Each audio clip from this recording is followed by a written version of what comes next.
Nick, someone special is coming to see us today, Angela said as a woman rang the doorbell. Nick had no idea what was going on. Angela opened the door and invited the woman inside, then turned back to Nick. "This is Rachel, your birth mother."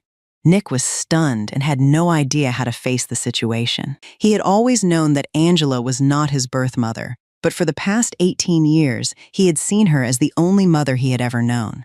Now another woman had come into his home claiming to be his birth mother, leaving him confused about what he was supposed to do.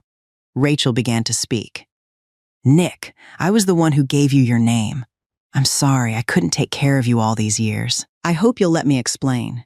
Angela stood nearby watching Nick, tears falling from her eyes, unsure whether she was happy or sad about what was happening. And Nick stood between two mothers, one who had given birth to him and one who had raised him for the past 18 years. Angela had never been good at meeting new people.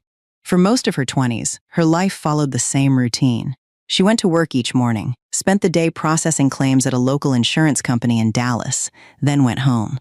She had coworkers she got along with, but she rarely joined them after work, and she never made much effort to date. By the time Angela turned 30, most of the people she had grown up with were already married. Some had children starting school. Angela still lived alone and had begun to think that might simply be how her life would stay. Then she met Daniel. He worked at a warehouse, where long shifts were spent moving heavy loads, loading shipments, and keeping orders moving on schedule. Daniel was not wealthy, and neither was Angela. But he was dependable, patient, and comfortable with the quiet life Angela preferred. They married when Angela was 30 and settled into a modest house in Dallas.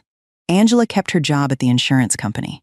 Daniel continued working at the warehouse. They paid their bills, saved what they could, and spent most evenings at home. For the first time, Angela no longer returned to an empty house. Before long, the two of them began talking about having a child. Angela expected pregnancy to happen naturally. When the first year passed, she told herself they had time. After the second year, she began paying closer attention to every month that ended the same way.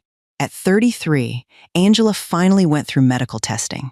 The results gave her an answer she had not wanted. She was unlikely to ever become pregnant. Angela brought the news home to Daniel. She had spent the drive thinking about how to tell him, but when she finally did, there was little she could add to what the doctor had already said. Daniel sat beside her and listened. Angela worried that he would see the future differently now. Instead, he told her he had married her, not the children they might have had. They stayed together and returned to their normal routine. Angela went back to the insurance office.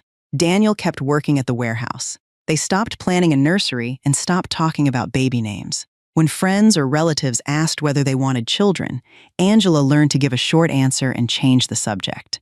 Daniel never blamed her, but the empty room they had once imagined turning into a nursery remained empty. 2 years later, another part of Angela's life disappeared. Daniel was still working physically, demanding shifts at the warehouse when he began receiving treatment for a heart condition. Angela knew about the problem, but neither of them understood how serious it would become. Daniel died when Angela was 35. After the funeral, Angela returned to the same house they had shared. His work boots were still where he had left them. His clothes were still in the closet. For the first few weeks, Angela sometimes came home from work and caught herself expecting to hear him somewhere in the house. But there was no one there. At 35, Angela had lost the husband she had waited so long to find. The child they had once planned for had never come, and the house that had briefly become a home for two belonged to Angela alone again. Angela did not make any major changes after Daniel died. She kept the house and returned to the same job at the insurance company. Most mornings, she left at the same time. Most evenings, she came home, made dinner for one, watched television for a while, and went to bed. Months became years that way. Angela was not completely cut off from other people. She spoke to coworkers, occasionally went out when someone invited her, and handled everything that needed to be handled. But she had never found it easy to meet new people, and after losing Daniel, she made even less effort to start over. What began to affect her most were ordinary things she had once barely noticed. At the grocery store, a woman might be trying to keep one child beside the cart while another asked for something from the next aisle. At the mall, Angela saw mothers carrying shopping bags while their children walked beside them. Sometimes she passed families eating together and found herself watching the small interruptions, the questions, the complaints, the mother cutting food for a younger child while trying to finish her own meal. Angela did not want someone else's husband or someone else's life. What she noticed was the child beside them. She had wanted that once. After the doctor told her she could not become pregnant, she had tried to accept that the chance was gone. After Daniel died, she stopped thinking about it at all. But by the time Angela reached 40, 5 years had passed since she had last shared her home with anyone. One afternoon, after buying groceries, she walked toward the parking lot behind a mother and her young son. The boy kept talking while his mother loaded bags into the car, and she answered him without stopping what she was doing. Angela put her own groceries in the trunk and drove back to the quiet house she had lived in alone for 5 years. That evening, she began looking into adoption. Angela did not make the decision in one night. She started by reading. Then she contacted an adoption agency and asked questions about the process. She learned that wanting a child was only the beginning. There would be applications, background checks, financial records, interviews, home visits, references, and questions about why a 40-year-old widow wanted to become a mother on her own. Angela answered them. She showed that she had a steady job, a stable home, and enough income to support a child. She talked about Daniel, her infertility, and the years she had spent alone after his death. She also had to think about what raising a child would actually require. There would be childcare while she worked, medical costs, food, clothes, and years of expenses she had never carried before. Angela reviewed her savings and monthly bills. She knew she would not be able to give a child everything, but she could provide a safe home and a stable life. The process took time. There were forms to complete, appointments to attend, and periods when Angela could do nothing but wait.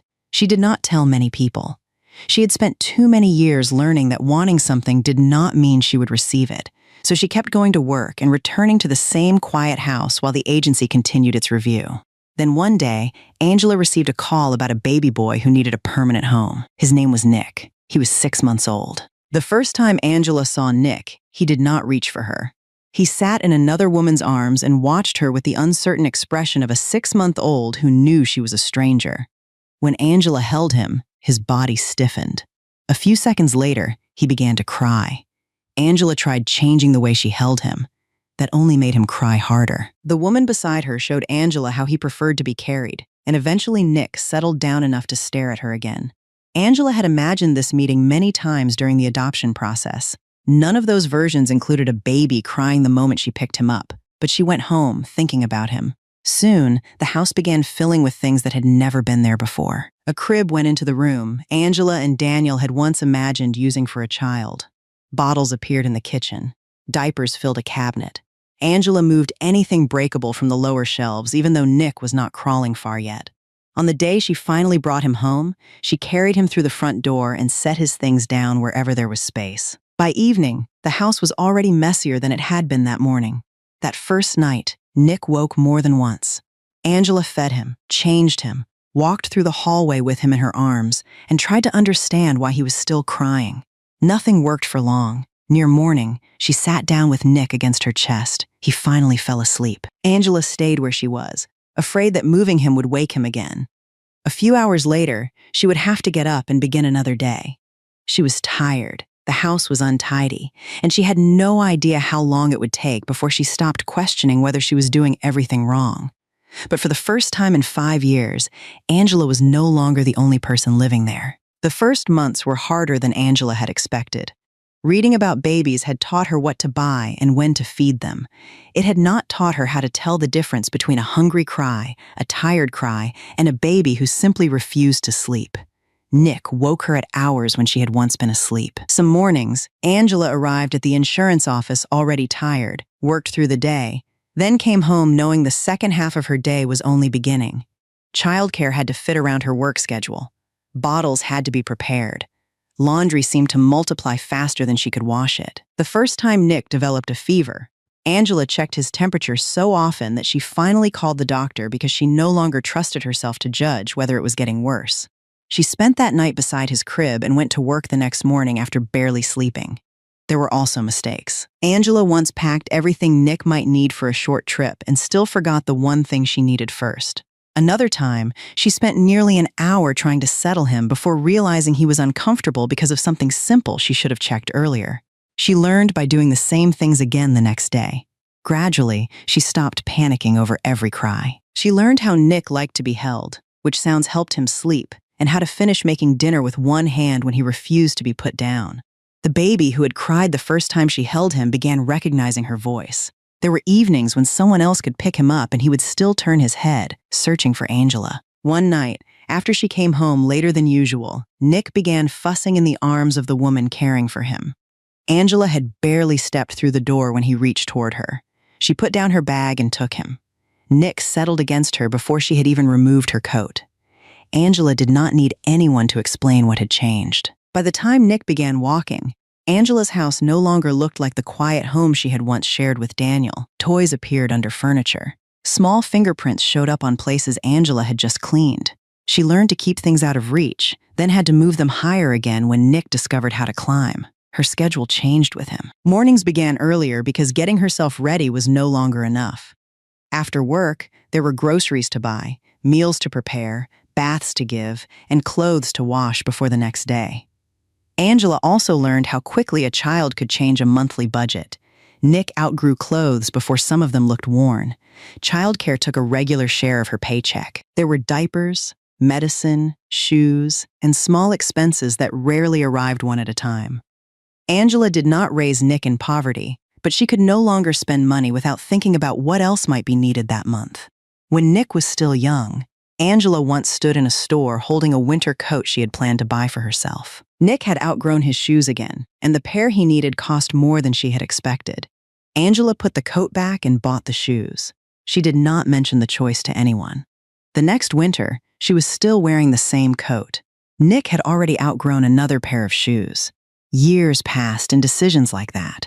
Some were larger, most were not. Angela adjusted the grocery list, postponed something for herself, or waited until the next paycheck. What mattered was that Nick had what he needed. The house became louder as he grew. He ran from room to room, asked questions faster than Angela could answer them, and followed her into the kitchen when she was trying to cook. Angela sometimes missed the silence after putting him to bed. But whenever Nick spent a night away from home, she noticed how quickly the silence returned. Angela never intended to let Nick grow up, believing she had given birth to him. She did not want the truth to arrive through an old document, a careless comment, or someone else who thought he already knew. So she began explaining it while he was still young enough for the answer to be simple. She told him that another woman had given birth to him, and that Angela had become his mother when he was 6 months old. At first, Nick accepted this the way children accept many things adults tell them. He asked whether he had lived in another house. Angela explained what she knew. He asked why she had chosen him. Angela told him she had wanted to be his mother. Then Nick returned to whatever he had been doing. As he grew older, the questions changed. One day, he asked why his birth mother had not kept him. Angela had no answer. She could have guessed, but she refused to turn a guess into the story Nick carried about himself. "I don't know," she told him. "I only know she was very young." Nick thought about that. "Did she not want me?" Angela moved closer to him. "I don't know why she left, Nick, but not knowing the reason doesn't mean you get to choose the worst one." It was one of the few answers Angela could give him with certainty. She did not know Rachel's name then. She did not know where the woman had gone or whether she still thought about the son she had left behind. What Angela knew was that Nick had a right to ask, and she would never make him feel disloyal for doing it. Nick did not spend his childhood constantly talking about his birth mother. Most days, she was not part of his life at all. He had school, friends, homework, scraped knees, birthdays, and a mother waiting for him at home. But the questions returned from time to time. When a class assignment asked students to bring in baby pictures, Nick wanted to know whether Angela had any from before he was 6 months old. She did not. When he was older, he asked whether he looked like the woman who gave birth to him. Angela told him she had never seen her. Once, after noticing that his hair and features looked nothing like hers, Nick asked whether Angela ever wished he looked more like her. "No," she said. "I already know you're mine," Nick smiled and went back to what he was doing. Angela never treated those questions as a threat. If Nick wanted to know where he came from one day, she would help him with whatever information she had. For years, however, there was very little to give him. So Nick grew up with an unanswered part of his history, while the rest of his life continued in front of him.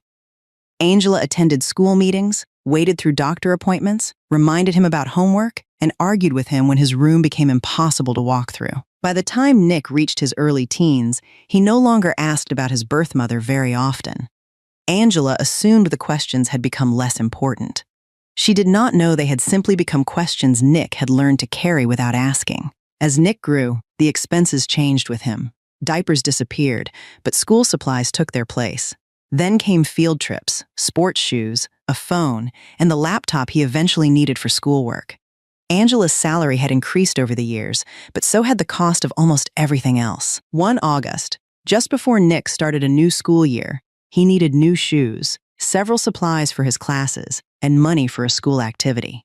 In the same week, Angela's car needed a repair she could not postpone because she relied on it to get to work. Angela sat at the kitchen table that evening with the bills in front of her. Nick came in for a drink and saw her moving numbers around on a sheet of paper. "Are we in trouble?" he asked. Angela looked up. "No. Then why have you been doing that for 20 minutes? Angela put down the pen. She told him they had enough for what they needed. It simply meant some things would wait until the next paycheck. Nick looked at the list and understood that the things waiting were hers. He offered to skip the school activity. Angela refused. "You're going." "Mom, I don't have to." "I know. You're still going." She found a way to cover everything that mattered. Nick went on the activity with his classmates. The car was repaired. The things Angela had planned to buy for herself waited. After that, Nick began paying more attention. He noticed when Angela compared prices instead of taking the first item from a shelf. He noticed how often she said she did not need something she had been planning to replace. Angela never asked him to keep track.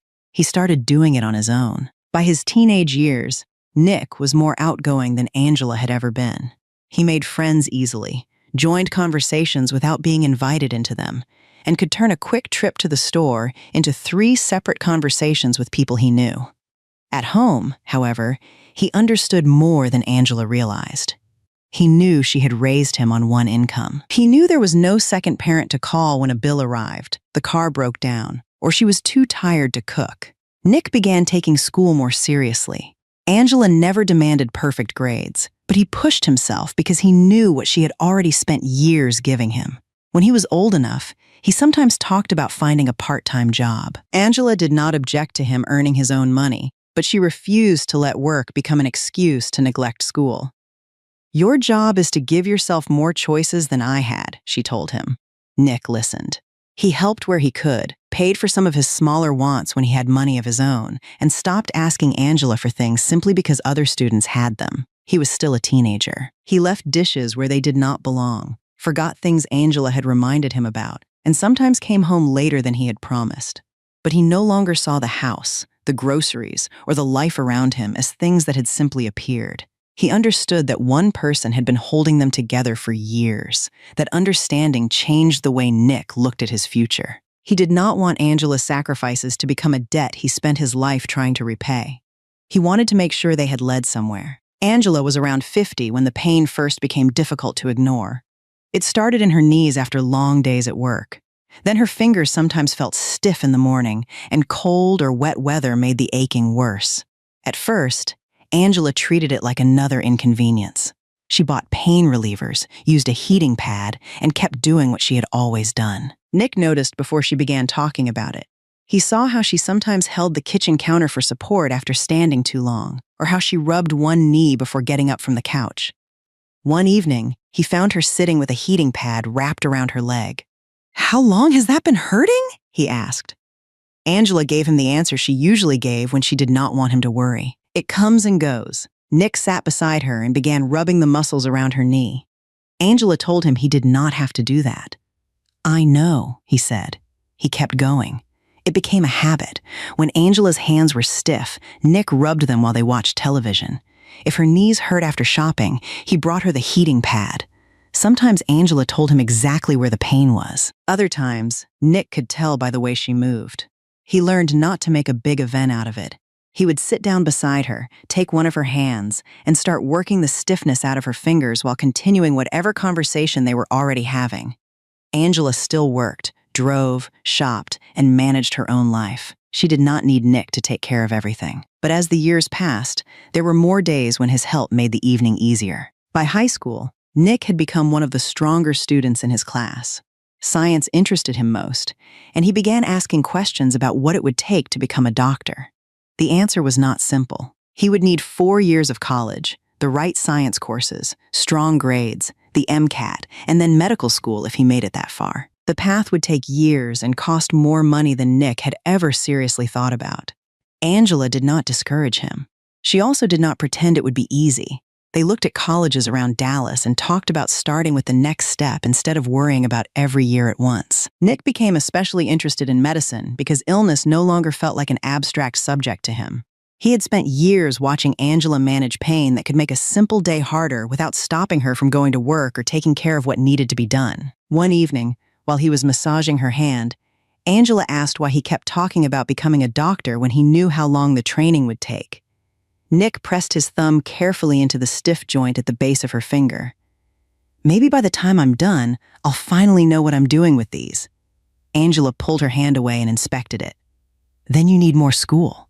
That was terrible. Nick laughed and took her hand back. The joke passed, but the plan did not. By his final year of high school, Nick was seriously preparing for a college path that could lead to medicine.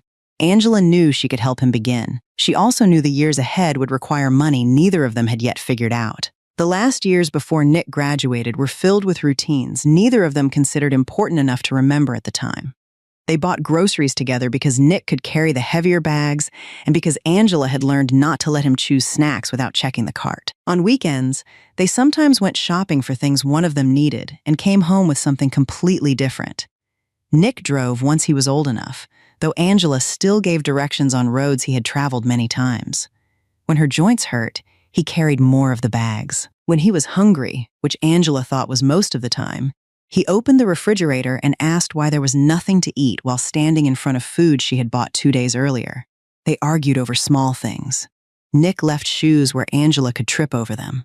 Angela called him when he was 10 minutes late. He complained that she worried too much, then checked whether she had taken her pain medicine when the weather changed.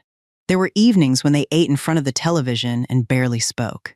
There were errands when Nick talked through the entire drive. Sometimes he massaged Angela's knees while studying from notes spread across the couch. Other times, she told him to stop and finish his work. As graduation approached, Nick spent more time thinking about college. He was used to Dallas. His friends were there. Angela was there. The schools he had been considering were close enough that he could imagine continuing the life he already knew while beginning the next part of it. Angela never asked him to stay nearby for her. Nick had simply never given much thought to leaving. On the day Nick graduated from high school, Angela arrived early enough to find a good seat. She had spent the morning checking things Nick had already checked himself and reminding him about things he had no chance of forgetting. Nick complained, but he let her take more pictures than he wanted before they left the house. At the ceremony, Angela watched rows of students cross the stage before Nick's name was called. When he walked up to receive his diploma, she raised her phone to take another picture. That was when her own phone began vibrating in her hand. Angela almost ignored it. Then she saw the name of the adoption agency. They had not called her in years. She stepped away from the noise before answering. The woman on the other end confirmed Angela's identity, then told her why she was calling. Nick's birth mother had come looking for him. She had returned to the United States and wanted to make contact. Angela said nothing at first. Through the doors behind her, she could still hear the graduation ceremony. 18 years earlier, the agency had called about a 6-month-old boy who needed a permanent home. Now, on the day that boy became a high school graduate, they were calling about the woman who had given birth to him. The agency representative asked when Angela would be available to discuss what happened next. Angela looked through the open doorway. Nick had returned to his seat and was talking to the student beside him. "Tomorrow," she said. "Call me tomorrow." The woman began to explain that there was no need to decide anything right away. Angela stopped her. "Today is my son's graduation. I want him to have today." She ended the call and returned to her seat before Nick noticed she had been gone. Angela did not tell Nick about the call after the ceremony. He was surrounded by classmates and families, taking pictures, laughing, and making plans to see people he had spent years with. Angela stood beside him when he wanted another photo and held his diploma when he needed both hands free. When Nick asked why she seemed distracted, she blamed the long day. He accepted the answer. That evening, they went out for dinner as they had planned. Nick talked about the ceremony, the summer ahead, and the schools he was still considering. He complained about one of the pictures Angela had posted and then asked her to send him the same picture. Angela listened. More than once, she thought about telling him. Each time, she decided it could wait until morning. Nothing would be gained by taking the rest of that day away from him. After dinner, they walked back to the car together. Nick asked whether she wanted him to drive. Angela told him she was perfectly capable of driving home. He took the keys from her anyway. "Your knees hurt." "My knees always hurt." Exactly. Angela let him drive. On the way home, Nick talked about college again. He still imagined staying in Dallas. He still assumed the biggest decision ahead of him was which school to attend. Angela sat beside him, knowing that a woman he had asked about since childhood was waiting to meet him. When they reached the house, Nick went inside first and turned on the lights. Angela followed him through the same front door where she had carried him in at 6 months old. She had spent 18 years telling Nick he had every right to know where he came from. Now that the chance had arrived, Angela did not know what it might ask her to give up. The morning after graduation, Nick came into the living room expecting an ordinary day. Angela had already been awake for hours. She had spoken to the adoption agency again and agreed to let Rachel come to the house, but she had not yet told Nick why. When the doorbell rang, Angela told him she was expecting someone and went to answer it. A woman Nick had never seen before was standing outside. Angela brought her into the house. Rachel kept her eyes on Nick, but she did not move toward him. Nick looked at Angela, waiting for an explanation. "Nick, this is Rachel," Angela said. "She's the woman who gave birth to you." Nick turned back to the stranger. The questions he had asked as a child had never included this moment. He had wondered who his birth mother was and why she had left, but he had never expected her to appear in the house the morning after his graduation. Rachel told him that she had given him his name and apologized for not being there to raise him. She asked for the chance to explain what had happened. Nick did not answer. He looked at Angela again, as if she might tell him what he was supposed to do next. But Angela had no answer for him. For 18 years, she had been the person Nick came to whenever he did not know what to do. This was the first question she could not answer for him. Rachel took another step toward Nick, but he moved back before she could come any closer. The confusion on his face had begun turning into anger. "You knew where I was?" he asked. Rachel tried to answer, but Nick continued. "For 18 years? Nick, it wasn't that simple." "Then make it simple." Rachel told him she had spent years trying to build a life stable enough to come back. She said she had returned to the United States for him and now lived in Austin. There was a room waiting for him there. She wanted him to come with her, get to know her, and let her take care of what she had failed to do before. Nick stared at her. "You left me for 18 years, and now you want me to go home with you?" "I'm asking for a chance. This is my home." Rachel tried to tell him that she understood his anger, but Nick did not want to hear more. He turned toward Angela. "Did you know she was coming?" Angela told him about the call she had received during his graduation ceremony. Nick looked at her, then back at Rachel. "I already have a mother," he pointed toward Angela. "Her." Rachel's face changed, but Nick was already walking toward the door. She called his name and started after him. Angela reached out and stopped her. "Don't. He thinks I abandoned him. Right now, he thinks a lot of things." Rachel looked toward the door Nick had just closed behind him. "I need to explain. Not while he's this angry." Angela released her arm. "Give him time." The house became quiet after Nick left. Rachel remained near the door as if she might still ignore Angela and go after him. Then she looked around the room. There were framed school pictures on the walls, photographs from birthdays, and a graduation picture Angela had printed only that morning. Rachel stopped in front of one of Nick as a young boy. "I missed all of it," she said. Angela did not answer. Rachel moved to another photograph. "His first day of school?" "First grade." Rachel looked at the picture longer than she needed to. Angela went to the kitchen and brought back water. She had spent years imagining what she might say if she ever met the woman who gave birth to Nick. None of those imagined conversations had included the woman standing in front of her now. Rachel did not look like someone who had arrived to take a possession back. She looked like a mother who had just heard her son say he already had one. Rachel sat down. "You must hate me." I don't know you well enough to hate you, Angela said. Rachel looked up at her. Angela sat across from her. But my son just walked out of this house because you came here. So before I ask him to listen to anything, I need to understand it myself. Rachel wiped her face and took a breath. For the first time since she had entered the house, she stopped asking for Nick. She began telling Angela why she had left him. Rachel began with the part Angela knew the least about. She had been 20 when Nick was born. His father was the man she thought she would build a life with, but instead, he convinced her to put her name on a loan. Rachel did not understand how dangerous the arrangement was until he took the money and disappeared. The debt remained in her name. The people who wanted their money did not care that Rachel had been deceived. They knew where she lived. They knew where she worked. Before long, she was no longer only afraid of what they might do to her. She was afraid of keeping an infant in the middle of it. Rachel told Angela she had left Nick, believing she would be gone for a short time. She would find work, pay what she could, and come back when it was safe. But leaving Dallas did not solve her life as quickly as she had imagined. An opportunity eventually took her to Calgary, where she started with cleaning work and whatever else she could find. Years passed before she had anything that resembled stability. I asked someone to find out about him, Rachel said. I needed to know if he was safe. The person she contacted eventually told her that Nick had been adopted and was being raised by a woman who could give him a stable home. Rachel looked around Angela's living room again. Once I knew that, coming back felt different.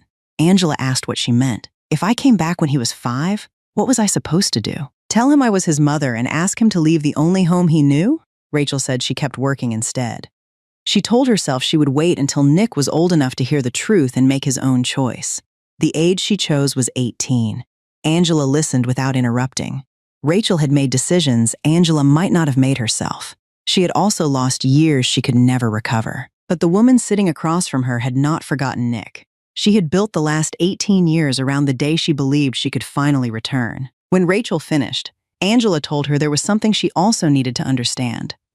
Angela had not been waiting for Nick's birth mother to come back. She had not spent 18 years thinking of herself as the woman caring for someone else's child. She told Rachel about marrying Daniel at 30, learning 3 years later that she could not become pregnant, and losing her husband when she was 35. She told her about the 5 years that followed and the quiet house she returned to every evening. Then, at 40, Angela had received a call about a 6-month-old boy who needed a permanent home. He cried the first time I held him, Angela said. Rachel managed a small smile. He did, like I was the worst person he had ever met.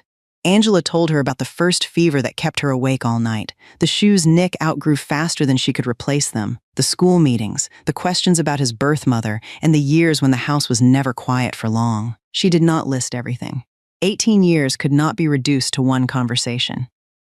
I always told him the truth, Angela said. I never told him you were dead. I never told him you didn't want him.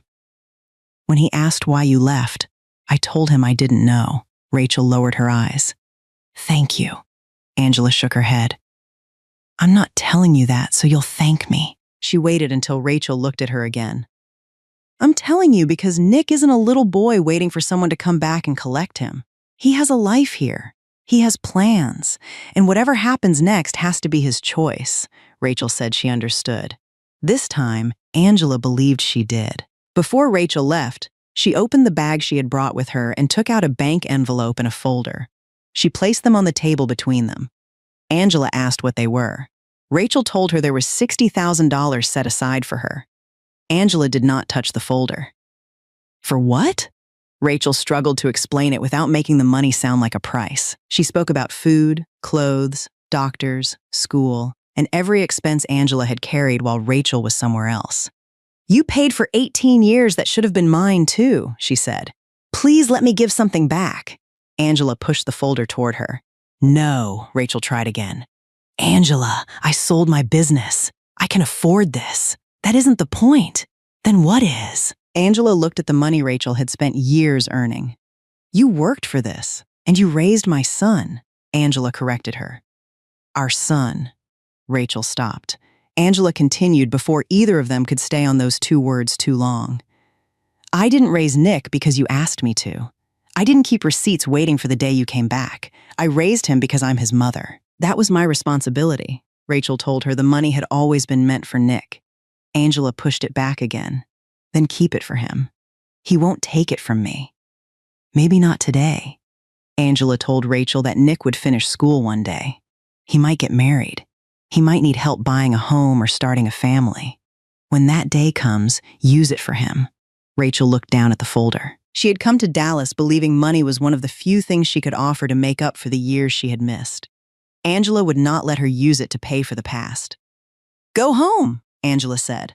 "Let me talk to Nick." Rachel put the folder back in her bag. Before leaving, she asked if Angela truly believed Nick would ever agree to see her again.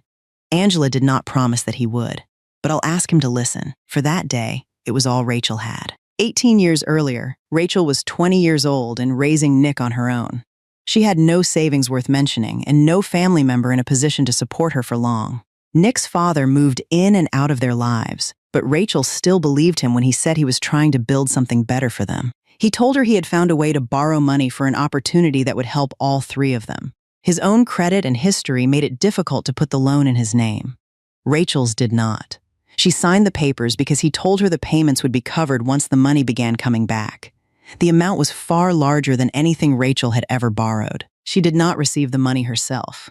Nick's father did. Soon after, he disappeared with it. Rachel was left with a 5-month-old baby and a debt attached to her name. At first, she still believed she could find him or work out some way to repay what was owed. Then the calls began. The men demanding money were not a bank, and they were not interested in payment plans Rachel could manage. The amount grew with fees and interest she had never understood when she signed. Rachel stopped thinking about how to repay it.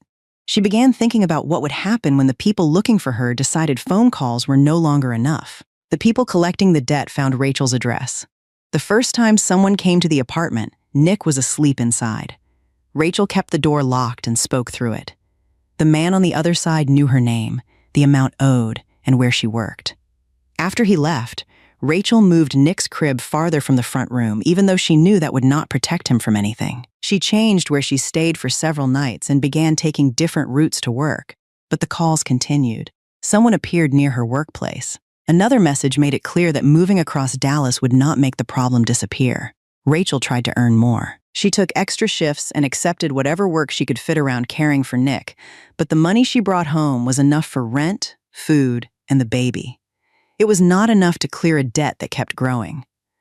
One evening, Rachel returned to the place where she was staying and found evidence that someone had been there looking for her. Nick was in her arms. For the first time, the danger no longer felt like something happening around him. Rachel understood that as long as the people collecting the money could find her, they could also find her son. She began looking for a way out of Dallas. Rachel did not leave Nick because she had stopped wanting him. She left because every plan she made to keep him with her required money, time, or safety she did not have.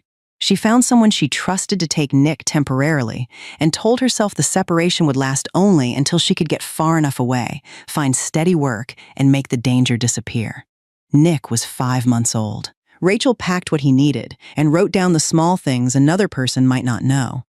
How he liked to be held, what helped him settle, and the name she had chosen for him before he was born. She stayed longer than she had planned on the day she left. Each time she tried to go, she found another reason to check something. Eventually, there was nothing left to check. Rachel left Dallas with one bag and very little money. She moved from one temporary arrangement to another before finding a legal opportunity to work in Calgary through an employer willing to hire her.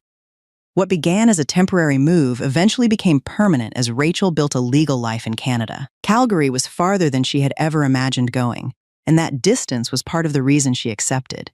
She believed distance would give her time. She would work, save, fix what she could, and return for Nick. She did not yet understand how quickly a temporary separation could become years. The woman caring for Nick had agreed to help only temporarily. As the months passed and Rachel still could not safely return, she could no longer keep the baby.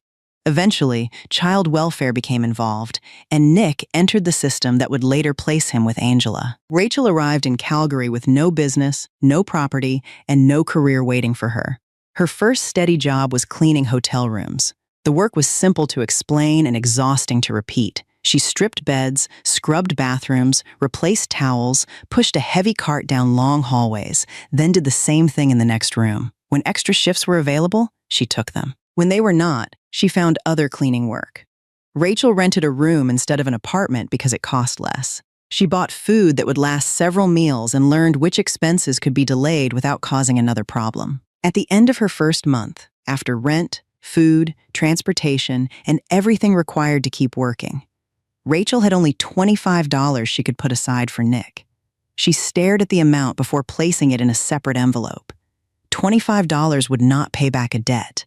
It would not bring her home. It would not give Nick the years she was already missing. But Rachel kept the envelope. The next month, she added more. Some months she could save $50.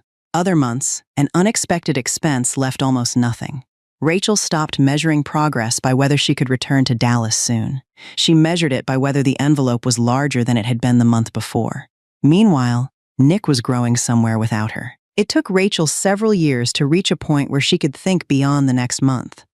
By then, the people who had once been looking for her were no longer part of her daily life, but returning to Dallas still meant facing everything she had left behind. Before making any decision, Rachel needed to know what had happened to Nick. She contacted someone she still trusted and asked for one thing: find out whether her son was safe. The answer did not come quickly. When it finally did, Rachel learned that Nick had been adopted. The woman raising him had a steady job, a home, and no record that gave anyone reason to worry about his safety. Rachel asked if Nick looked healthy. She asked whether he was still in Dallas. She asked if the woman had other children. The person helping her could answer some questions, but not all of them. What mattered was that Nick had a permanent home. Rachel had spent years imagining that she would return as soon as she had enough money. Now she had to consider what returning would actually do. Nick was no longer a baby waiting where she had left him. He was a child growing up with a mother he knew. Rachel asked whether there was a way to contact Nick, but any attempt to enter his life while he was still a child would have to go through the adults responsible for him, and Rachel began questioning what that contact would actually do to him. She could appear, explain that she had given birth to him, and ask for a place in a life that had continued without her. She did not know whether that would help Nick or only satisfy her own need to see him, so Rachel made another decision that would cost her more years. She would wait until he was old enough to hear the truth and make the choice for himself. She chose 18 because it was the age when no one else could make that decision for him. From then on, Rachel stopped saving for the day she would take a child back. She began preparing for the day she would meet the young man he had become. Rachel remained in Calgary and kept working. Experience made her faster, then reliable enough to be trusted with more responsibility. She moved from cleaning hotel rooms to supervising other workers. The increase in pay was not dramatic, but for the first time, she could save more than whatever happened to remain at the end of the month. The envelope for Nick became a separate savings account. $25 at a time became $50, then a few hundred when Rachel could manage it. She did not put money away on a perfect schedule. There were months when rent increased, something broke, or another expense took priority. But the account continued to grow. Later, Rachel began taking private cleaning jobs outside her regular work. A few clients recommended her to others. She eventually had more work than she could handle alone and paid another woman to help. That was the beginning of the business, though Rachel did not call it one yet. She bought better equipment, registered the company, found regular residential clients, and learned that money coming into a business was not the same as money she could keep. There were supplies, transportation, insurance, taxes, and wages. Some months looked successful until every expense was paid. Rachel kept going. Over time, the client list grew. She hired more workers and spent less of each day cleaning houses herself, though she still stepped in when someone called out or a job needed to be finished. For the first time in her life, Rachel had something she had built rather than something she was trying to escape. As Nick's 18th birthday approached, the business was stable, and the money she had set aside for him had become enough to matter. Rachel had spent years believing that if she worked hard enough, she could return with something valuable to offer. She still did not know whether Nick would want any of it. When Nick was close to 18, Rachel began preparing to leave Canada. She did not intend to visit Dallas, meet him once, and then return to Calgary. If she was asking for a place in her son's life, she wanted to live in the same country and be available for whatever answer he gave her. Rachel sold the cleaning business she had spent years building. The sale gave her enough to return to the United States, establish a new life, and keep the money she had always intended for Nick. She chose Austin rather than Dallas. It was close enough that Nick could visit without crossing the country, but far enough that Rachel would not be building her entire life around the expectation that he would immediately accept her. She rented a home and prepared a room for him anyway. She bought a bed, cleared closet space, and left the rest mostly empty because she did not know what an 18-year-old Nick liked. Rachel also began looking at colleges in and around Austin. She knew Nick was graduating from high school. She knew nothing yet about what he wanted to study, but education was one of the few parts of his future she believed she could help pay for. Only after her new life was ready did Rachel contact the agency and ask to find her son. She had left Dallas at 20 with one bag and almost nothing she could offer him. 18 years later, she returned to the United States with a home, savings, and $60,000 she believed belonged to the years she had missed. None of it prepared her for Nick to look at Angela and say, "I already have a mother." Nick did not return home until that evening. Angela had spent the afternoon wondering whether she should call him, but she knew he needed time without either woman asking him to decide anything. When he finally came through the door, he acted almost as if the morning had not happened. He asked what Angela had made for dinner. He complained that he was hungry. He left his shoes where she had told him not to leave them for years. Angela let him. They ate together and talked about ordinary things until Angela mentioned Rachel's name. Nick stopped eating. "Mom, I don't want to talk about her." Angela told him he did not have to make any decision. "Good. Then there's nothing to talk about." He carried his plate to the kitchen and changed the subject. The next day, Angela tried again. Nick found another reason to leave the room. 2 days later, she told him Rachel had explained why she left. "I said I don't want to hear it." Nick was not angry with Angela. He still drove her to the store, carried the heavier bags, and asked whether her knees were hurting when rain was expected. But the moment Rachel entered the conversation, he closed the subject. Angela could have forced him to sit down and listen. She did not. Nick had spent 18 years knowing there was a woman somewhere who had given birth to him. Now that woman had appeared without warning and asked him to leave with her. Angela understood why he wanted his life to return to what it had been before the doorbell rang. She also knew it could not. A few days later, Nick came home and stopped when he saw the table. Angela had cooked several of his favorite dishes on the same evening. He looked at the food, then at her. "What did you do?" "Nothing." Nick pulled out a chair but did not sit down. "You only cook all this when you want something." Angela began serving the food. "Can a mother feed her son? Not like this." Angela ignored him and told him to eat before it got cold. Nick sat down. For several minutes, she said nothing about Rachel. She asked about his plans for the week. Nick answered carefully, waiting for the real reason behind the dinner.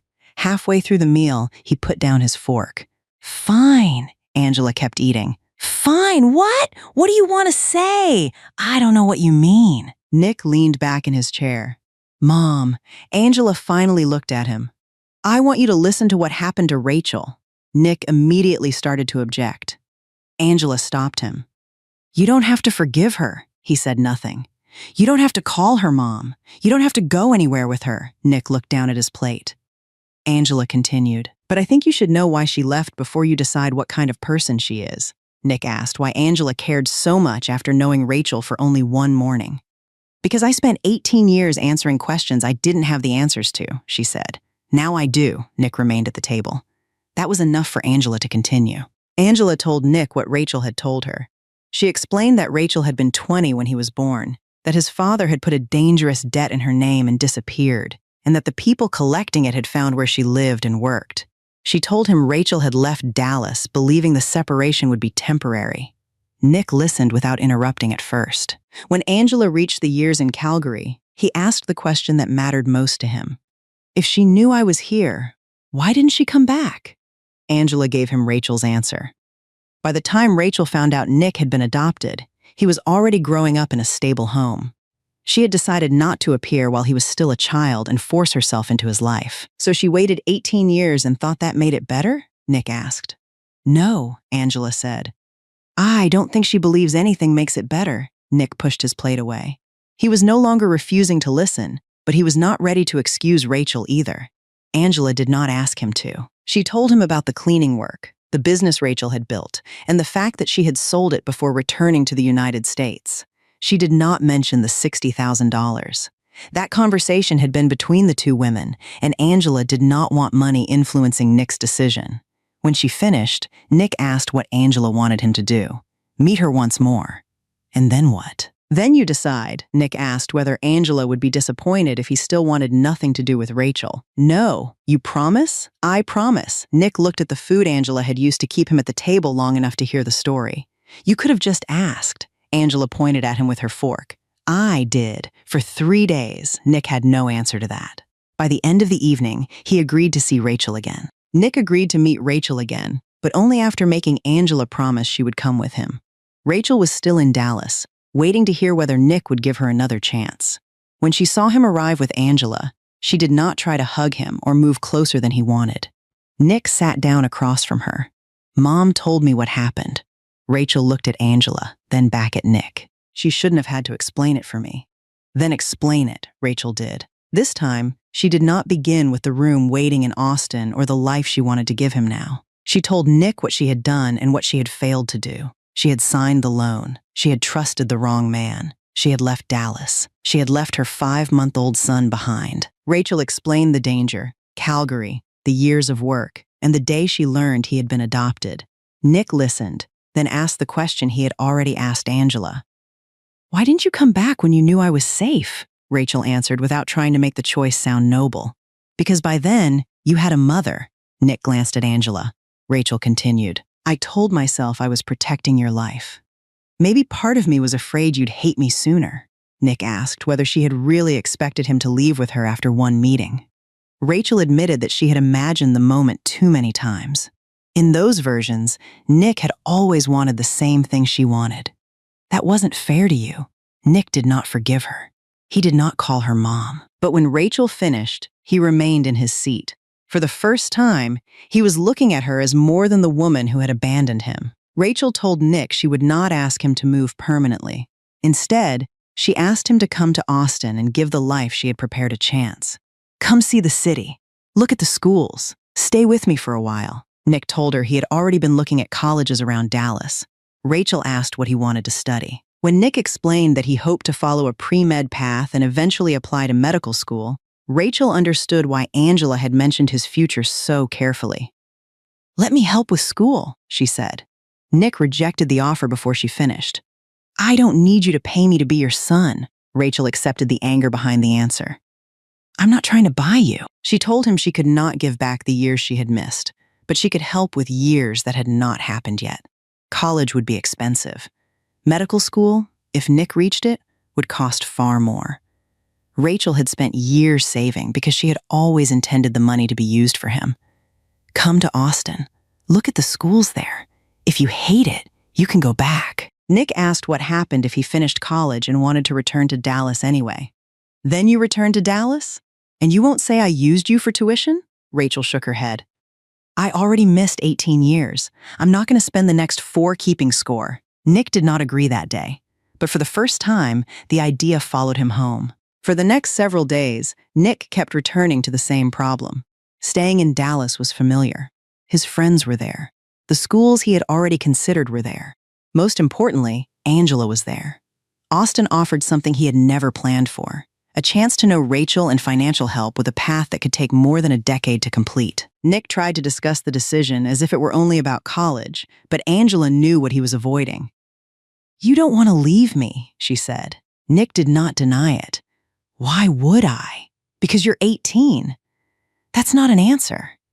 Angela reminded him of the questions he had asked as a child. Who was his birth mother? Why had she left? Did she remember him? For years, Angela had been unable to answer. Now Rachel was offering Nick the chance to find out for himself. What if I go and you need me? Nick asked. I managed before you learned how to massage a knee. Not very well. Angela gave him a look. Nick smiled, but the concern remained. He told her he did not want her working longer or putting off things she needed because of his education. Angela refused to let guilt make the decision for him in either direction. Don't go because Rachel has money, and don't stay because my knees hurt. Then what am I supposed to do? Go see what your life could be. Nick asked how long she expected him to stay. Angela told him that was for him to decide. He could spend time in Austin, look at the schools, get to know Rachel, and then choose what came next. And if I hate it? Angela answered without hesitation.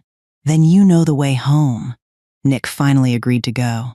The decision gave Rachel what she had waited 18 years for, but it required Angela to return to the house she had once spent 5 years living in alone. This time, the person leaving was her son. Nick packed for Austin as if he were leaving for a short visit. He took clothes, his laptop, school documents, and the things he used every day. Most of what remained stayed in his room in Dallas. Angela helped him check what he had packed even after Nick told her several times that he could do it himself. On the morning he left, Rachel arrived to drive him to Austin. Angela stood near the car while the last bag went into the trunk. Nick reminded her where he had left the heating pad, which medicine she usually took, and the number of a neighbor she could call if she needed help carrying anything heavy. "I lived alone before you," Angela told him. "That was before your knees got old. My knees are 58. The rest of me is younger." Nick hugged her. Neither of them tried to make the goodbye longer than it already was. During the drive south, Rachel did not ask Nick how he felt about leaving Angela. She talked about the house, the area where she lived, and the things they could do once he had settled in. When they arrived, Rachel showed him the room she had prepared. There was a bed, a desk, and an empty closet. She had avoided decorating because she did not know what he liked. Nick set his bag down and looked around. "You did all this before you knew I'd come?" Rachel admitted that she had. Nick did not know what to say. That evening, after Rachel went to bed, he called Angela. He asked whether she had eaten. Angela asked the same question. They talked for nearly an hour about a day they had both just lived separately. The first weeks in Austin were filled with small discoveries.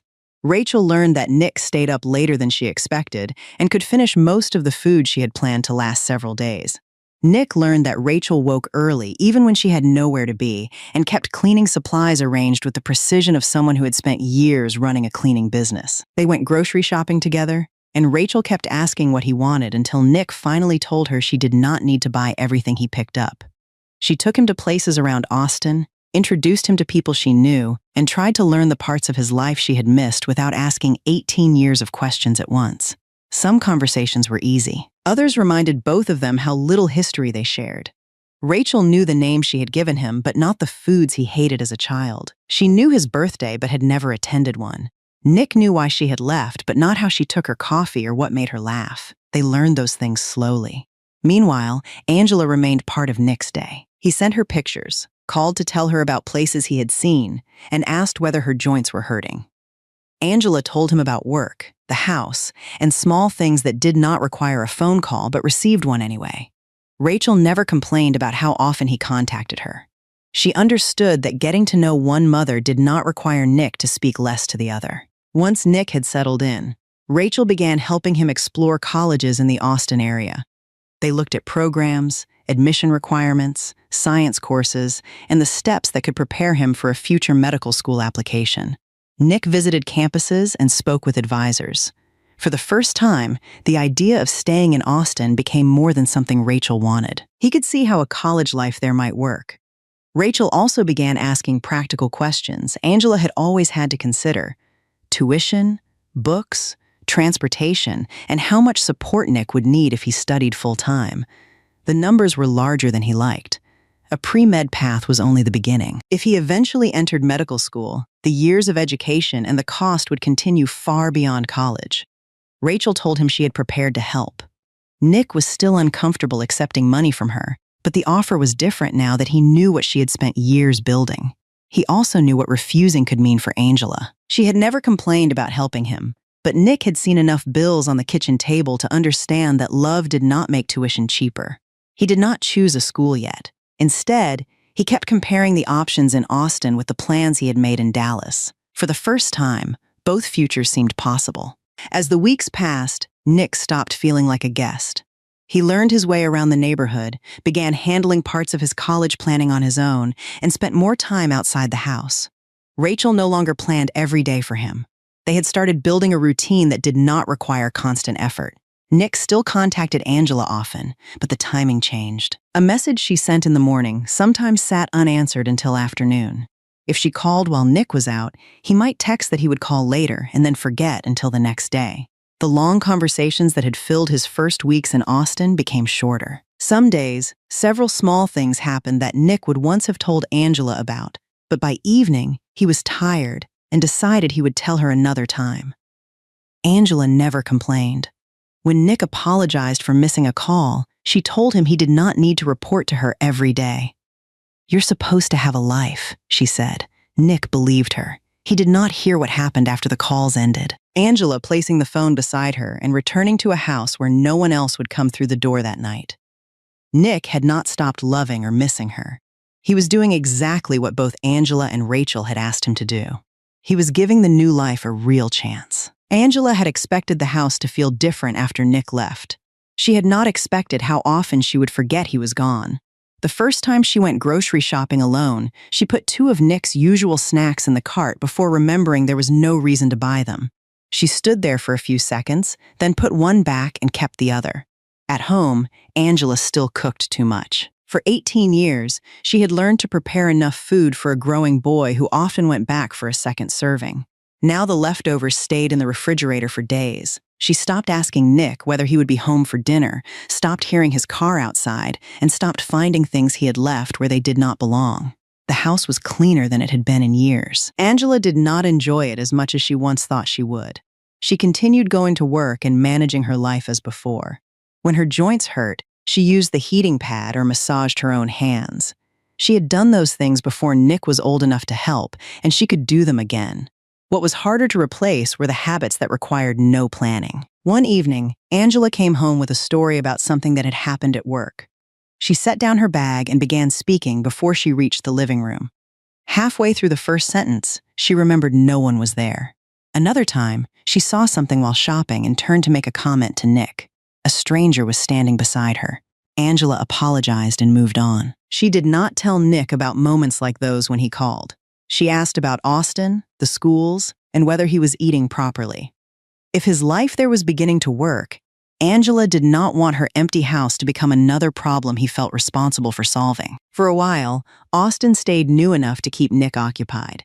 Then the places Rachel had shown him became familiar. The college visits became another part of his schedule, and ordinary life replaced the excitement of arriving. That was when Dallas began appearing in small parts of his day. At a store, Nick passed a shelf of heating pads and joint creams and stopped to check a product Angela had never tried. He almost put it in the cart before remembering he was more than 200 miles away from the person he wanted to buy it for. While grocery shopping with Rachel, he reached for something Angela usually bought, then realized no one in Rachel's house ate it. One afternoon, something happened that Nick knew would make Angela laugh. He took out his phone to call her, saw how late it was, and decided to wait until the next day. The next day became busy. By the time he remembered again, the story no longer seemed worth a phone call. Nick began noticing how many parts of his relationship with Angela had never depended on important conversations. Most of it had happened while carrying groceries, sitting in the car, eating dinner, or passing through the same room. A phone call could keep them connected, but it could not recreate a life built from being beside someone every day. Rachel could see when Nick missed Dallas. She did not ask him to hide it. She also did not try to fill every empty space Angela had left.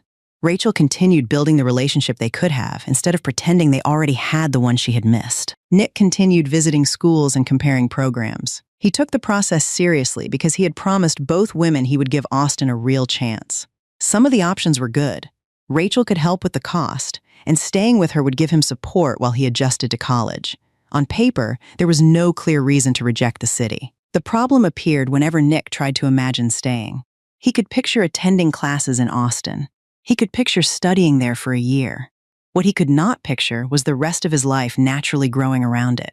His friends were in Dallas. The streets he knew were in Dallas. The house where he had grown up was there. So was Angela. Nick began comparing every Austin option to the schools he had considered before Rachel returned. The more information he gathered, the less certain he became that moving his entire future was necessary. One day, after another campus visit, Rachel asked what he thought. Nick gave her the same kind of answer he had been giving for weeks. The program was good. The campus was fine. He needed more time. Rachel did not push him. Nick returned to his room and opened the information he had saved about schools near Dallas. He had come to Austin expecting that enough time might make the city feel like his next home. Instead, he was beginning to understand that a good opportunity and the right life were not always the same thing. By the end of 5 months, Nick and Rachel had built something real. He no longer saw her only as the woman who had left him. He knew the life she had lived, the work she had done, and the years she had spent preparing for a son who might never accept her. They could eat together without searching for something to say. Nick sometimes told her where he was going without being asked. Rachel had stopped worrying that one wrong sentence would send him back to Dallas. But none of that gave Nick the 18 years they had missed. He cared about Rachel now.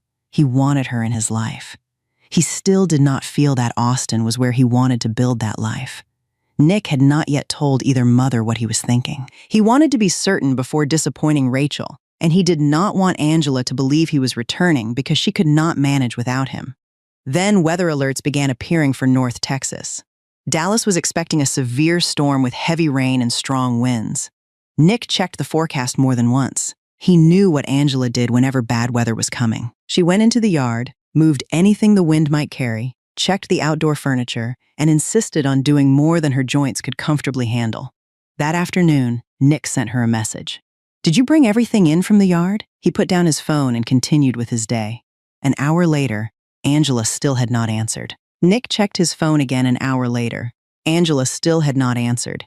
He sent another message, this time asking her to call when she saw it. By late afternoon, the weather in Dallas had worsened. The forecast showed heavy rain moving through the area, with strong winds expected into the evening. Nick called. The phone rang until the call ended. He waited several minutes and tried again. No answer. Rachel noticed him checking his phone. Nick told her Angela had not responded since that afternoon. Rachel reminded him that Angela might have left her phone somewhere or gone to sleep. Nick knew both were possible. He also knew Angela usually answered eventually, especially after seeing several missed calls from him. He called again before dinner, then again after dark. Each time, the result was the same. Nick tried a neighbor whose number Angela had once given him. No one answered there either. He checked the storm updates and saw reports of downed branches and scattered power problems in parts of the Dallas area. Nick pictured Angela outside before the rain, moving things she should have asked someone else to move. He remembered the way her knees hurt after standing too long and how quickly cold, wet weather made the pain worse. Rachel asked when he had last spoken to her. Nick checked the call history. It had been longer than he realized. By then, he was no longer waiting for Angela to call back. He was deciding how quickly he could get to Dallas. Nick picked up his keys. Rachel asked where he was going, even though she already knew. Dallas. She looked toward the window. Rain had begun falling in Austin, too. "You can wait until morning," Nick shook his head. "If she calls while I'm driving, I'll turn around." Rachel did not try to stop him. She told him to take the safest route, slow down if the rain became too heavy, and call her when he arrived.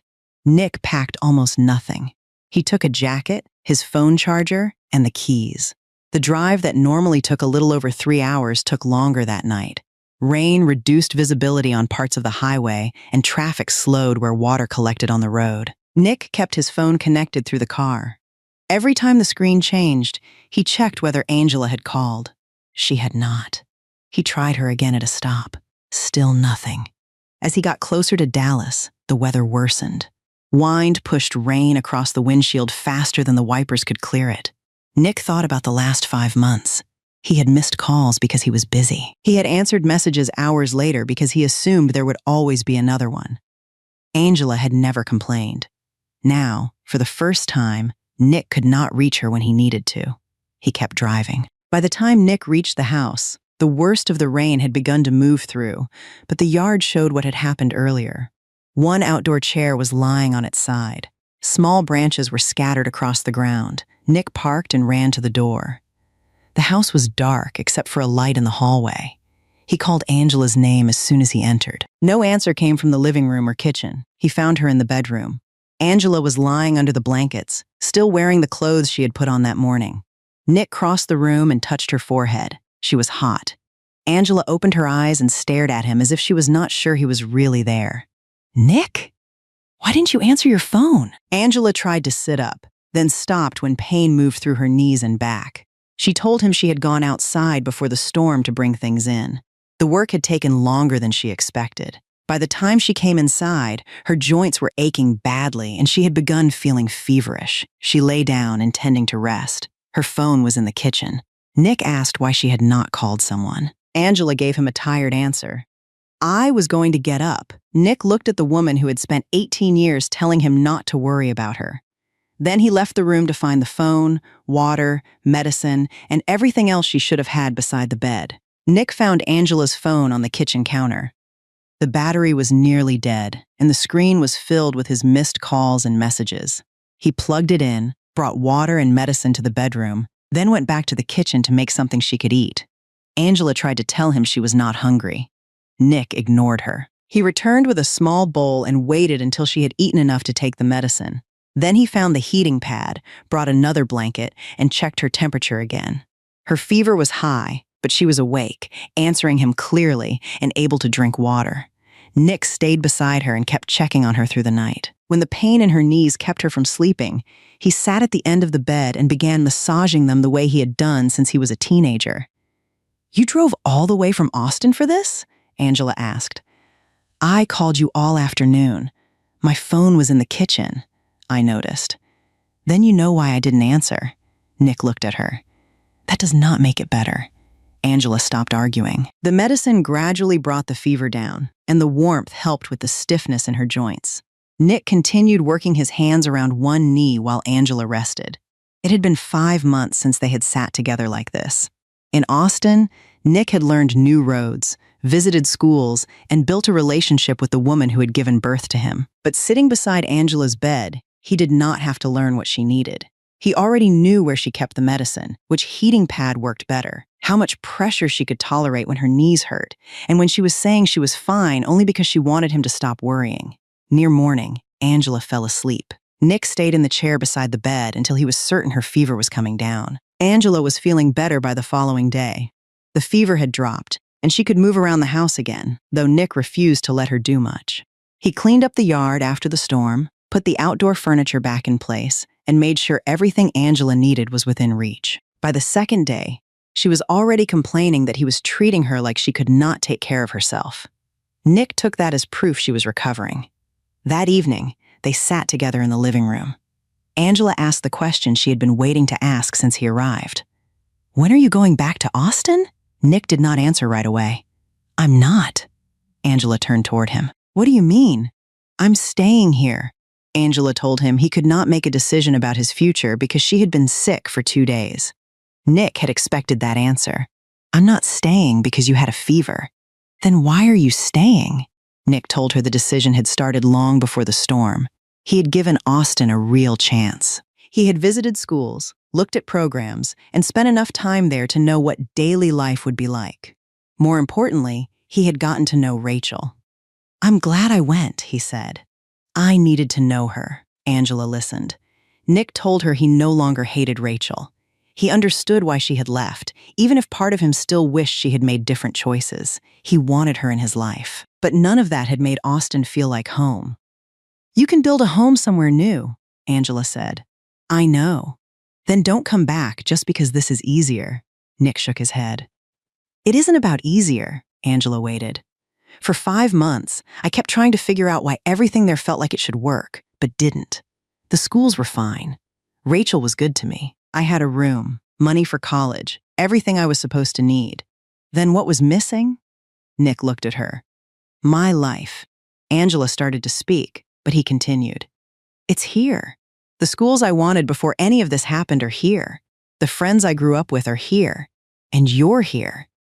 Angela told him that last reason was exactly what worried her. "Nick, I don't want you choosing your whole future because my knees hurt.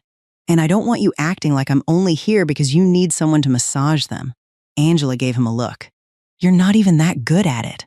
Then I guess I need to stay and practice." Angela tried not to smile. Nick moved closer. "Mom, you told me to go because I needed to find out who Rachel was. I did. She's my mother, too. I want her in my life." He paused. "But you're my home." Angela looked away from him.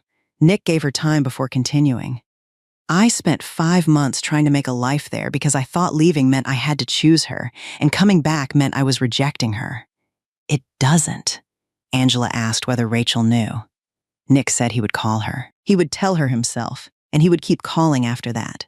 He would visit. He would let her be part of whatever came next. But he would go to college in Dallas and build his future there. Angela reminded him that Rachel had offered to help with school.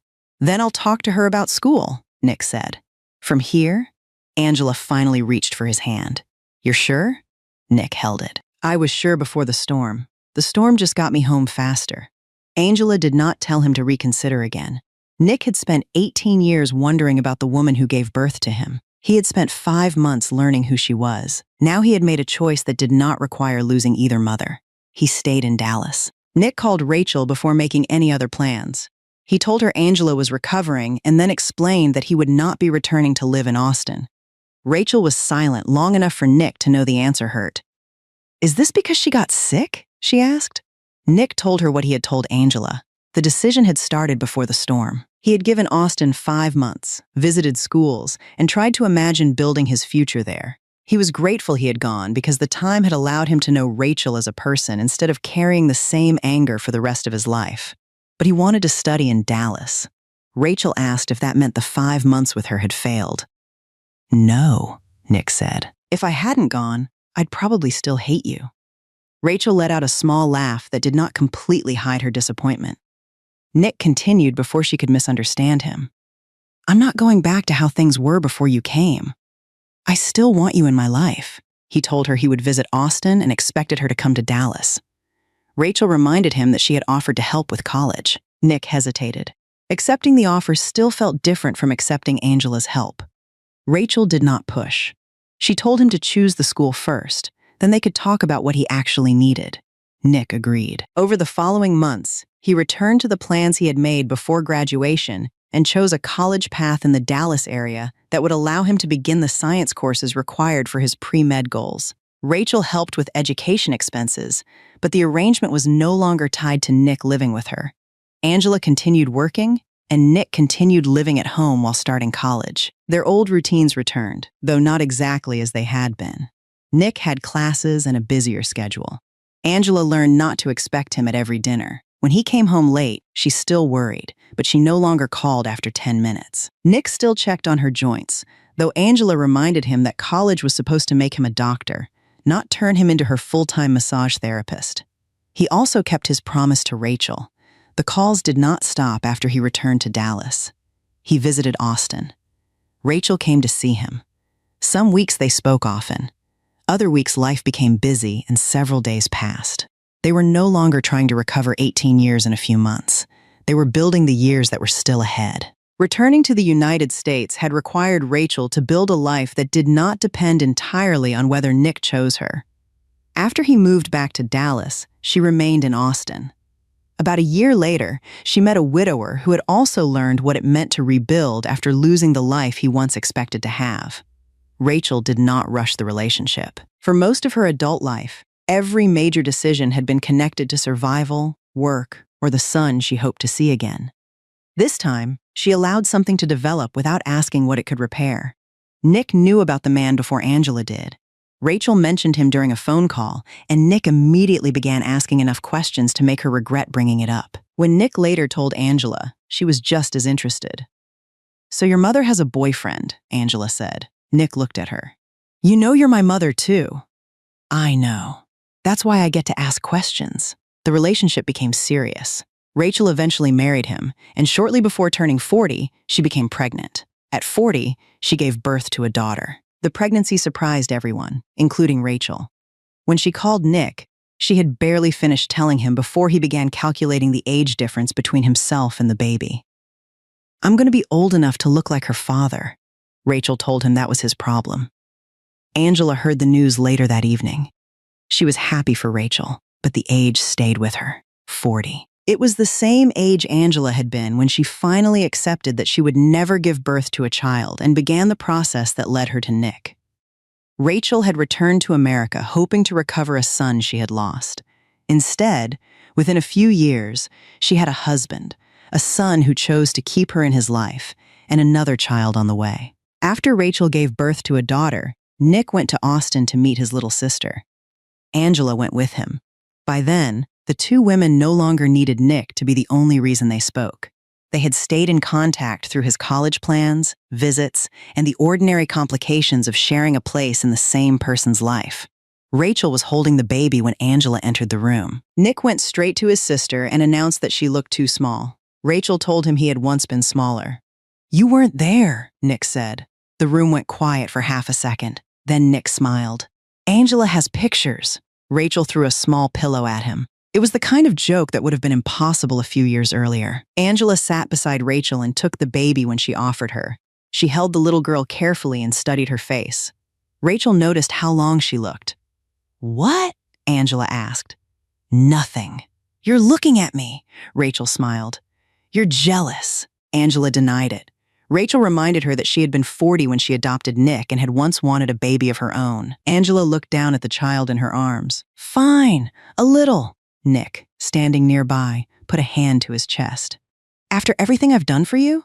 Angela looked at him. "You cried the first time I held you. I was 6 months old."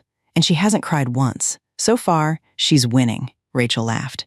Angela handed the baby back after a while, but there was no bitterness in the moment. At 40, Angela had believed becoming a mother required giving up the dream of ever seeing herself in a child. 18 years later, the son she had raised was standing beside her, teasing both women as his baby sister slept in Rachel's arms. Before they left Austin, Nick promised to visit again soon. This time, when he said goodbye to Rachel, he hugged her without having to think about whether doing so changed what Angela meant to him. Several years passed. Nick continued along the path he had chosen, and the boy who once depended on Angela for everything gradually built an adult life of his own. Then one evening, he told her he was bringing someone home for dinner. Angela immediately wanted to know who. "A friend," Nick said. "Do you cook this much for all your friends?" Angela asked. Nick had no answer. The young woman arrived that weekend. Angela noticed the way Nick watched her before she noticed anything else. He checked whether she needed something before she asked, listened when she spoke, and looked more nervous about Angela's opinion than he wanted either woman to know. Angela did not interrogate her. She asked about her family, her work, and the things she and Nick liked to do together. By the end of dinner, Nick's girlfriend was helping Angela carry dishes into the kitchen even after Angela told her to leave them. Later, when Nick walked her to the car, Angela waited until he returned. "Well?" he asked. "Well, what?" "You know what?" Angela made him wait. Then she told him she liked her. Nick tried to act as if the answer did not matter very much. Angela knew better. The relationship lasted. When Nick eventually decided to propose, Rachel was one of the first people he called. She came to Dallas for the wedding, bringing with her the money Angela had refused years earlier. The $60,000 had remained set aside for Nick. Rachel had once tried to use it to repay Angela for raising him. Now, with Angela's approval, she gave it to Nick and his wife to help them begin their life together. Nick did not know the full story behind the money until then. When Angela explained what Rachel had tried to do on the first day they met, he looked at both women. "You two made decisions about my wedding before I even had a girlfriend?" Angela answered first. "Someone had to plan ahead," Rachel agreed. The money that could never pay for 18 missing years was finally used for years that had not happened yet. Marriage changed Nick's life, but it did not move Angela out of it. His wife understood from the beginning that Angela was not a temporary responsibility Nick would eventually hand to someone else. She became part of the family they were building. As the years passed and Nick became more financially stable, the old house began creating problems Angela did not need. There were repairs, outdoor work, and spaces that were less comfortable as her joint pain became more persistent. Nick began talking about moving. Angela resisted. The house held most of her adult life. She had lived there with Daniel. She had returned to it alone after his death. She had carried 6-month-old Nick through the front door and watched him grow up in every room. Nick did not ask her to leave those memories behind. He asked her to bring them with her. Eventually, the family sold the old house and bought a larger, more comfortable home where Angela could live with Nick and his wife while still having space of her own. The new house required less from her physically and gave the family room to grow. On the day they moved in, Nick showed Angela one purchase he had made without asking her. A full-body massage chair was waiting for her. Angela stared at it. "How much did you spend on that?" "Don't ask questions you don't want answered." "Nick, sit down." Angela complained that she had managed without an expensive machine for years. Nick reminded her that he had spent those years doing the work for free. She sat in the chair and turned it on. A few seconds later, she told him it was pressing too hard. Nick adjusted it. Then it was too soft. He adjusted it again. His wife watched from the doorway. You could have saved the money and kept doing it yourself, Angela said. Nick shook his head. I'm retiring. Angela settled back into the chair. Good. The machine is better. Nick walked away before she could see him smiling. In time, Nick and his wife had a child of their own. Angela had spent years thinking she understood how much a baby could change a house. Then her grandchild arrived and proved she had forgotten. Bottles appeared in the kitchen again. Toys returned to the floor. Someone was always looking for something that had been in the same place 5 minutes earlier. Angela was no longer the 40-year-old woman learning how to hold a crying 6-month-old. Now she watched Nick walk through the house with his own child in his arms. Sometimes she gave advice. Sometimes Nick reminded her that he was the one who had studied medicine. Angela reminded him that she had kept him alive long before he knew what pre-med meant. Rachel remained part of their lives. She visited with her husband and daughter, and Nick took his wife, child, and Angela to see them as well. The two families did not pretend the past had happened differently. Rachel had missed Nick's childhood. Angela had raised him. Nick had left for Austin and then chosen to return. None of those truths had to be removed for the family to continue growing. One day, Angela went shopping with Nick, his wife, and their child. Years earlier, she had walked through the same kinds of stores alone and noticed women with children beside them. She had watched mothers load groceries into cars, answer endless questions, and continue conversations while carrying bags. Back then, Angela had always returned home alone. Now Nick was beside her, carrying most of the bags because he still did not trust her knees. His wife walked nearby with their child. Angela stopped for a moment to adjust something in the shopping cart. Nick had already walked several steps ahead before he noticed. He turned back. Mom, are you coming? Angela looked at him. At 40, she had brought home a 6-month-old boy because she wanted the chance to become a mother. She had never given birth to him. She had never needed to. I'm coming, she said. Then Angela walked after her family. Nick had once been caught between two mothers. One had given him life and spent 18 years trying to find her way back. The other had raised him from 6 months old and given him 18 years of her own life. How could he choose one without hurting the other? Rachel had made mistakes, but she had also been 20 years old, alone, and running from a danger she believed could reach her son. Angela had never given birth to Nick, but every day of his childhood had been hers to carry. Perhaps that was why there was never a simple answer to who Nick should choose. In the end, he did not have to choose at all. He returned to Angela because she was the home he had known his entire life, while making room for Rachel in the years that still remained. Neither woman got everything she wanted. Angela could never have the child she once dreamed of giving birth to. Rachel could never recover the 18 years she had missed. But neither woman was wrong for loving the same son in the only way life had allowed her to. If you were Nick, caught between the mother who gave you life and the mother who spent 18 years raising you, what would you have done? Tell me in the comments. And if this story touched you, please like the video and follow the channel for more stories like this.